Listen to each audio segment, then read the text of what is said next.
Dave Willoughby's, and today I'm joined with Corbin, Hurley. And we are here at the Disney Lorcana Challenge in Atlanta. We're part of Team Luxury. I am a part of Team Luxury. Thank you, Team Luxury. Tell us what you accomplished today. So I top 64'd the Atlanta Challenge.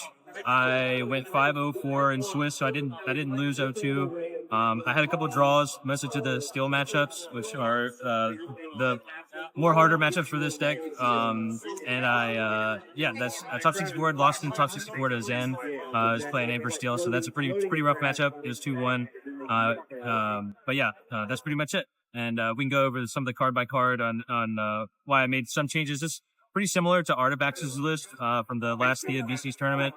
A lot of similar choices. I mean, green purple has pretty much been set in stone at the end of this format here.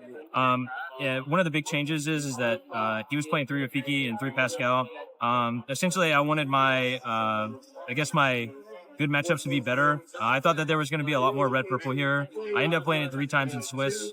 But I thought it would help me in the red blue and red purple matches.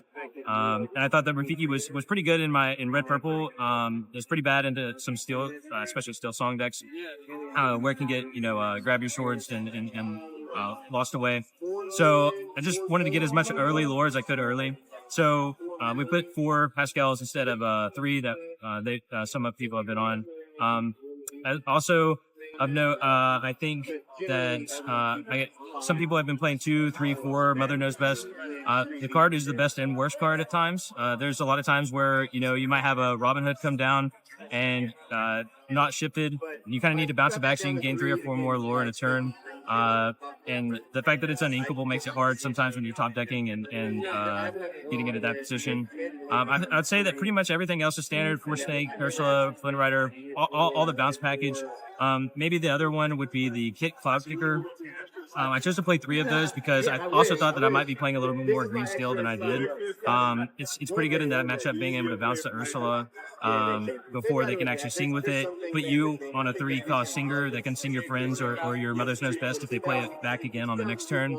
And just kind of set them back and allow you to push a little bit further before you put down the Queen's Castle or something to gain out lore and beat them that way. I think the only other inclusion into this deck that may be questionable or on the fence is the Tinkerbell, the 4-drop, most helpful. She gives something evasive when she comes down onto the board, and sometimes, a lot of the time I was inking her, but there were a few times against some steel decks where I knew that they, only had let Storm Rage on or Grab Your Swords, that she could stick a few more turns and gain a little bit of more of that closing out lore. But also it came in clutch against my last round in Swiss, where she was able to give one of my Madame M Snakes evasive, take out their Pascal that would have helped them win the game on the next turn, and also help battle against the Peter Pan Shadow, which I think is a tech card against this matchup that red purple plays a lot. But that's pretty much all I've got for this as far as deck profile goes.